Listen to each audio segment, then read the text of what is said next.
క్రీస్తు యేసునందు ప్రియమైన దేవుని బిడ్డలందరికీ ప్రభువైన యేసుక్రీస్తు యొక్క పరిశుద్ధమైన నామములో house of vision international ministries తరపున హృదయపూర్వకమైన వందనాలు తెలియజేస్తా ఉన్నాం. అందరూ బాగున్నారు కదా? భయాందోళన మధ్యలో దేవుడు తన ఉన్నతమైన కృపను చూపిస్తూ మరి మనలందరినీ కూడా సజీవంగా ఉంచి తనకు సాక్షులుగా మనల్ని నిలబెట్టిన దేవాది దేవునికి మరొకసారి హృదయపూర్వకమైన వందనాలు తెలియజేస్తా ఉన్నాం. ఈనాటి వాక్యం వినడానికి అందరూ సిద్ధంగా ఉన్నారా? మార్చి నెల 13వ తారీఖు 2026వ సంవత్సరం. ఈనాటి వాక్య ధ్యానం మార్కు సువార్త 15వ అధ్యాయం 21వ వచనం. కురేనీయుడైన సీమోను అను ఒకడు పల్లెటూరు నుండి వచ్చి ఆ మార్గమున పోవచ్చు ఉండగా ఆయన సిలువను మోయుటకు అతనిని బలవంతం చేసిరి. కురేనీయుడైన సీమోను యేసుక్రీస్తు ప్రభువారి యొక్క శిష్యుడు కాదు, ఒక ప్రవక్త కాదు, అపోస్తుడు కాదు. ఆయన తన పని మీద యెరూషలేమునకు వచ్చారు. అప్పుడు యెరూషలేం యొక్క వీధులన్నీ కూడా చాలా రద్దీగా ఉన్నాయి. ఎందుకంటే ఆ రోజున యేసుక్రీస్తు ప్రభువారిని సిలువ వేస్తా ఉన్నారు. ఈ కురేనీయుడైన సీమోను యేసుక్రీస్తు ప్రభు శిష్యుల్లో ఉన్న సీమోను పేతురు కాదు, ఈయన వేరు. చాలామంది ఈయన అనుకుంటారేమో. ఈయన ఒక సాధారణమైన వ్యక్తి. అయితే ఆ సమయంలో యేసుక్రీస్తు ప్రభువారు చాలా రక్తం కారి ఆ ముందు రోజు నుంచి కూడా ఆయన శ్రమ పడతా ఉన్నారు గనక ఆ సమయంలో ప్రభువారు ఆయన సిలువను మోయలేకుండా ఉన్న పరిస్థితుల్లో రోమా సైనికులు ఆయన సిలువను మోయడానికి ఈ కురేనీయుడైన సీమోనును బలవంతం చేశారు. ఆయన సిలువను కొంచెం సేపు, కొంత దూరం మాత్రమే మోయడానికి ఆజ్ఞాపించారు ఈ యొక్క కురేనీయుడైన సీమోను. ఈ సంఘటన యేసుక్రీస్తు ప్రభువారు యొక్క సిలువ మార్గం, ఆయన గొల్గొతా కొండకి ఆయన చేరుకోవలసిన ఆ మార్గంలో జరిగిన ఒక సంఘటన. కానీ ఇందులో అత్యంత గొప్ప ఆధ్యాత్మిక సత్యాలు దాగి ఉన్నాయి. ఎందుకు సీమోనును బలవంతంగా ఆ ప్రభువారి యొక్క సిలువను మోయించారంటే, అప్పటికే తీవ్రంగా ప్రభువారు హింసించబడ్డారు, కొరటాలతో కొట్టబడ్డారు, ముళ్ళ కిరీటం పెట్టారు, చాలా రక్తం కారిపోయింది. కనుక ఆయన శరీరం అయినప్పటికీ కూడా మన యొక్క పాప భారాన్ని మోయడానికి ప్రభువారు సిలువ మీద కలవరి కొండకు ఆయన ప్రయాణం చేస్తూ ఉన్నారు. కనుక కొంచెం సమయం మాత్రమే సీమోను, కురేనీయుడైన సీమోను యేసుక్రీస్తు ప్రభువారి యొక్క సిలువను మోయడానికి పిలువబడ్డాడు. దేవుడు సీమోనుకు ఇచ్చిన ఊహించని పిలుపు ఇది. దేవుని యొక్క పిలుపు కొన్నిసార్లు అనుకోకుండా వస్తుంది. సీమోను ఆ రోజు ఊహించలేదు తన జీవితంలో క్రీస్తు యేసు ప్రభువారి యొక్క సిలువకు దగ్గరయ్యే గొప్ప అవకాశం తన జీవితంలో కలుగుతుంది అని అనుకోలేదు. కొన్నిసార్లు దేవుడు మన జీవితంలో కూడా అనుకోని పరిస్థితుల ద్వారా దేవుడు మనల్ని పిలుస్తూ ఉంటాడు. ఆయన కార్యాలు, ఆయన పని చేస్తూ ఉంటాడు. సీమోను యెరూషలేం పట్టణానికి వచ్చిన సాధారణమైన మనిషి. ప్రభుతో అంతకుముందు ఆయనకి ఎలాంటి సంబంధం లేదు. ఆయన ప్రభు చేసిన ఏ గొప్ప కార్యాలు చూడలేదు, ఆయన సువార్త వినలేదు. కానీ ఒక్కసారిగా రోమా సైనికులు ఆయనను ఆపి సిలువను మోయమని బలవంతం చేశారు. ఆ రోజున ఈ కురేనీయుడైన సీమోను ఇలా అనుకుని ఉండొచ్చు, నేను ఎందుకు మోయాలి? అసలు ఎంతగా కొట్టబడ్డ ఈయన ఎవరు? ఎందుకు ఈయనకి ఇంత భయంకరమైన శిక్ష విధించారు? అసలు ఇది నా పని కాదు కదా అనుకుని ఉండాలి. చాలాసార్లు ప్రభువారు మన జీవితంలో కూడా ఇలాగే పనిచేస్తారు. మన యొక్క ప్లాన్స్ ఒకటి, దేవుని యొక్క ఆలోచనలు, ఉద్దేశాలు మరొకటి. యెషయా 55వ అధ్యాయం 8వ వచనంలో అలాగే ప్రభు చెప్తారు, నా ఆలోచనలు మీ ఆలోచనలు వంటివి కాదని. ఈరోజున చాలా మంది దేవుని దగ్గరికి ఇలాగే వచ్చారు. అనుకోని సంఘటన, ఒక కష్టం, ఒక బాధ మిమ్మల్ని దేవుని దగ్గరికి తీసుకొచ్చింది కదా.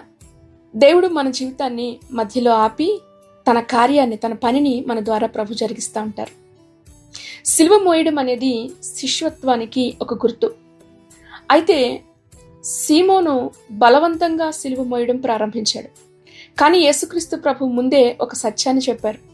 లూకాసు వార్త 9వ అధ్యాయం 23లో, ఎవడైనను నన్ను వెంబడింపగోరిన యెడల తను తాను ఉపేక్షించుకొని ప్రతిదినము తన సిలువ ఎత్తుకుని నన్ను వెంబడించాలి. సిలువ అంటే ఏంటి? త్యాగం, వేదన, విధేయత, దేవుని యొక్క చిత్తానికి లోబడ్డం.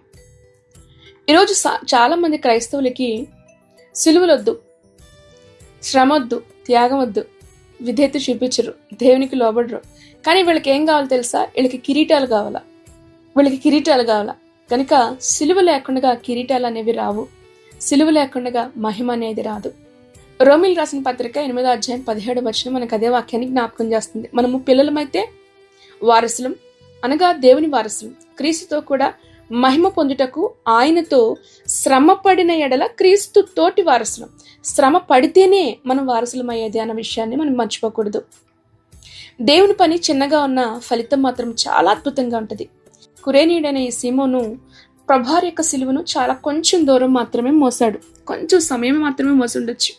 కానీ ఆ సంఘటన అతని జీవితాన్నే మార్చేసింది. ఆ తర్వాత ఈ కురేనీయుడైన సీమోను గొప్ప అపోస్తులుడిగా, ఒక సువార్థికుడిగా మార్చబడ్డాడు. ఆయన కుటుంబము కూడా దేవుని యొక్క సేవలో స్థిరపడినట్లుగా రోమిల్ రాసిన పత్రిక 16వ అధ్యాయం 13వ వచనంలో మనకి చెప్పబడతా ఉంది. ప్రభునందు ఏర్పరచబడిన రూపు నాకు వందనములు, అతని తల్లికి వందనములు, ఆమె నాకును తల్లి అంటూ పౌలు రాశాడు. అయితే కొందరు బైబిల్ పండితులు ఏమని చెప్తున్నారంటే, ఈ రూపు అనే వ్యక్తి సీమోను కుమారుడే కావచ్చు. ఆయన భార్య ఆయన తల్లి.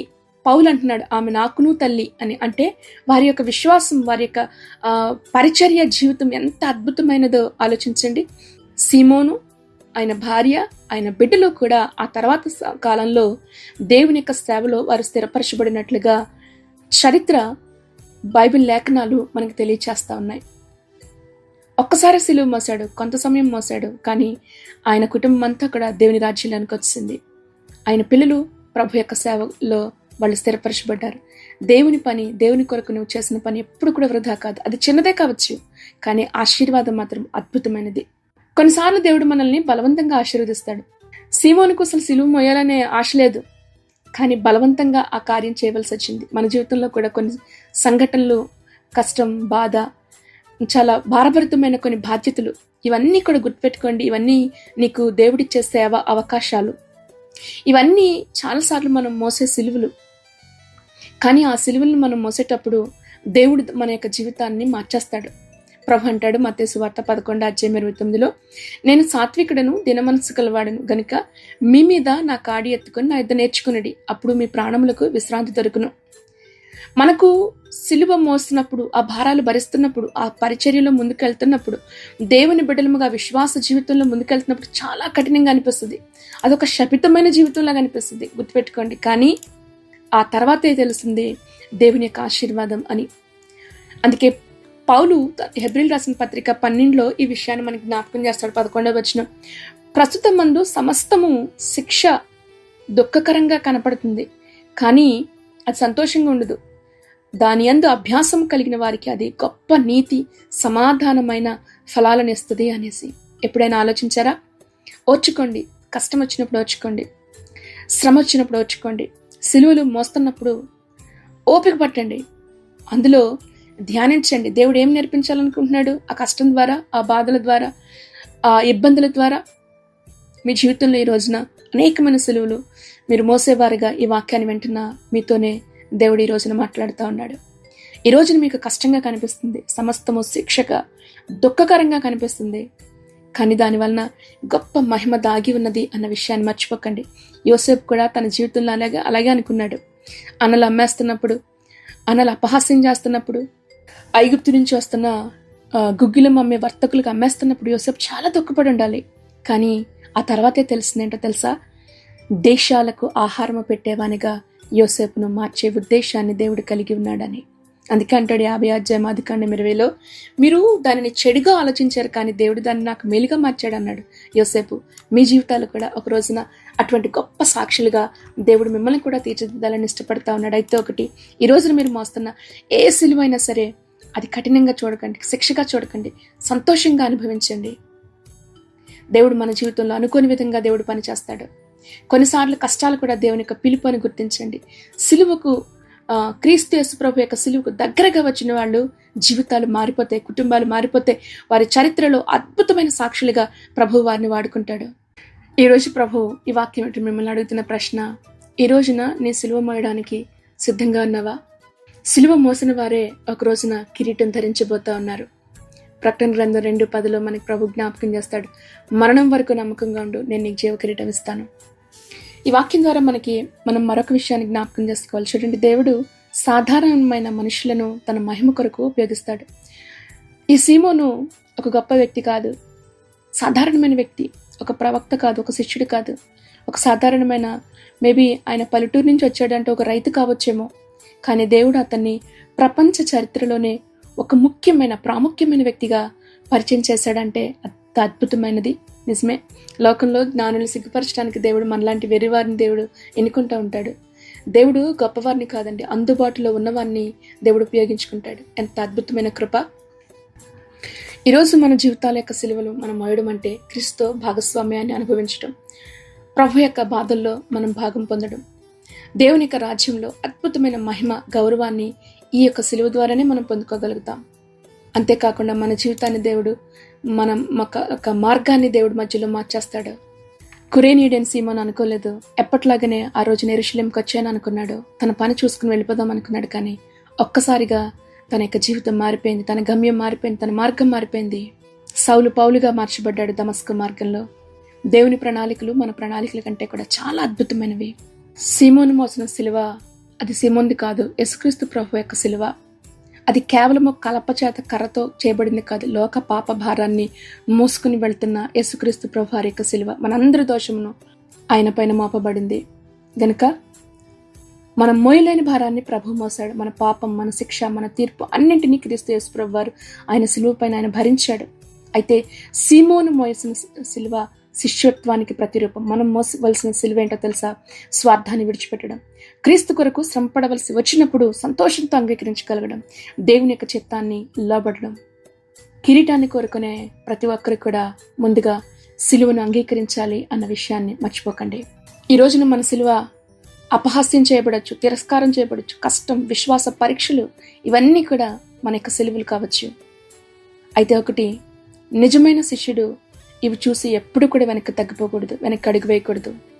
యేసుక్రీస్తు ప్రభువారు సిలువ పైన మరణించాడు, కానీ అక్కడితో కథ ముగిసిపోలేదు, అక్కడే ఆరంభించబడింది. ఆ తర్వాతే పునరుద్ధానం, మహిమ, పరలోక రాజ్యం. అందుకే హెబ్రీయులకు రాసిన పత్రికలో పౌలు జ్ఞాపకం చేస్తాడు, ఆయన తన ముందు ఉంచిన ఆనందము కొరకు సిలువను భరించాడు. ఏ ఆనందం అది? పునరుద్ధానము, పరలోకపు మహిమ, పరలోక రాజ్యం. సిలువ మన కష్టాలు, మనం ఎదుర్కొనే తిరస్కారం, మన బాధ, ఇదంతా కూడా తాత్కాలికమైనదని గుర్తుపెట్టుకోండి. కానీ ప్రభు ఇచ్చే ఆ గొప్ప మహిమ, కిరీటం, అది శాశ్వతమైనది. ఈ వాక్యం వింటున్న మీ ముందు 2 ప్రశ్నలు. ఈ రోజున యేసుక్రీస్తు ప్రభు మన పాపముల కొరకు ఆయన తన సిలువను మోసాడని నమ్ముతున్నారా?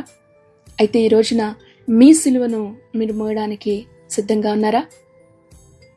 అయితే ప్రభు చెప్తున్నాడు, మీ సిలువను ఎత్తుకుని నన్ను వెంబడించండి. కిరీటాన్ని కోరుకుంటున్నారా? అయితే సిలువకు భయపడకండి, ఎందుకంటే సిలువ మార్గమే మహిమకు దారి.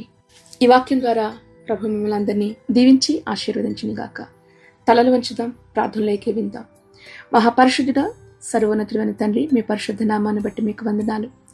కురేనీయుడైన సీమోను మోసిన మీ యొక్క సిలువను గురించి అద్భుతమైన వాక్య భాగాన్ని మీరు మాతో మాట్లాడినందుకు నీకు వందనాలు. అవును దేవా, ఇదిగో నీ బిడ్డలముగా అనేకమైన సిలువలు మా జీవితంలో ఎదురవుతున్నప్పుడు దేవా, భయపడి వెనక్కి తగ్గిపోతున్న వారు, వెనకడుగు వేస్తున్నవారు దేవా, ఏర్పరచబడిన వారు సహితము అభ్యంతరపడి వెనక్కి వెళ్ళిపోతున్న దినాల్లో మేముండగా ఈ వాక్యం వింటున్న ప్రతి ఒక్కొక్కరిని మీరు జ్ఞాపకం చేసుకునండి. సిలువ మా శ్రమ కాదని, అది మా శిక్ష కాదని, అది మహిమకు దారని ప్రభా, కిరీటం మేము పొందడానికి నీవు మాకు ఇచ్చే గొప్ప అవకాశాలని ఇదిగో ఈ బిడ్డలందరూ కూడా ఈ వాక్యం ద్వారా బలపడడానికి సహాయం చేయవా. ఈ రోజున ఈ బిడ్డలు ఆయన మోస్తున్న ప్రతి సిలువను కూడా మోసే శక్తిని, ధైర్యాన్ని నీ బిడ్డలకు మీరు అనుగ్రహించండి. బలపరిచమని అడుగుతూ ప్రభా, మరొకసారి మా పాప భారాన్ని నువ్వు మోసి ఆ భయంకరమైన శిక్ష నుంచి మమ్మల్ని తప్పించి రక్షించినందుకు నీకు వందనాలు. ఆ మహిమాన్వితమైన రాజ్యంలో మేమును వారసులము కావడానికి మా జీవితాల్లో మీరు అనుగ్రహిస్తున్న ప్రతి సిలువను బట్టి నీకు స్తుతులు చెల్లించుకుంటూ మరొకసారి ఈ వాక్యం వెంటనే ప్రతి ఒక్కొక్క బిడ్డని కూడా పేరు పేరుని మీరు దీవించండి, మీరు ఆశీర్వదించండి. వారు చేస్తున్న ప్రార్థనల ప్రభా మీరు అంగీకరించండి. వారి కుటుంబాలను దీవించండి. గొప్ప సమాధానం, నెమ్మదిని ప్రభా కుటుంబాల్లో మీరు దయచేయమని అడుగుతూ దేవా, ఆధ్యాత్మిక జీవితంలో, భక్తి జీవితంలో శక్తి కలిగి దేవా నీ కొరకు జీవించే కృపను నీ బిడ్డలకి ఇవ్వండి. ఎగ్జామ్స్ రాస్తున్న వారిని దీవించండి, ఆశీర్వదించమని అడుగుతూ ప్రభా ఇదిగో ఎగ్జామ్స్ కొరకు సిద్ధపడుతున్న బిడ్డల్ని కూడా ప్రత్యేకంగా మీరు బలపరచండి. అనేక మంది నాయన ఇదిగో మరి ఎగ్జామ్స్ నాయన ఉద్యోగాల కొరకు నేను అటెండ్ అవుతుంటుండగా జ్ఞాపకం చేసుకో. మంచిగా దేవా వారందరూ కూడా మంచి ఉద్యోగాలు గవర్నమెంట్ పోస్టుల కోసం ఎదురు చూస్తున్నారు. వారికి మీరే సహాయం చేసి ద్వారాలు తెరవమని అడుగుతున్నాం. మీకు వందనాలు. అనారోగ్యంతో ఉన్న వారిని మీరు ముట్టి స్వస్థపరచండి. ఐసీలో ఉన్న వారిని జ్ఞాపకం చేసుకో. ఎమర్జెన్సీలో ప్రభావ ఆపరేషన్స్ జరుగుతున్న వారి కొరకు ప్రార్థిస్తున్నాం. ప్రత్యేకంగా వారిపైన నీ హస్తం నుంచండి. మరొకసారి ఈ దినము ప్రభా నీ బిడ్డలు చేస్తున్న ప్రతి ప్రయత్నంలో మీరు తోడేండి, నడిపించి బలపరచమని ప్రభువైన యేసుక్రీస్తు నామములో ప్రార్థించి మీ బిడ్డల్ని దీవిస్తున్నాం మా పరమ తండ్రి. ఆమేన్ ఆమేన్. ఈ వాక్యం ద్వారా ప్రభు మిమ్మల్ని అందరినీ దీవించి ఆశీర్వదించును గాక. ఆమేన్ ఆమేన్.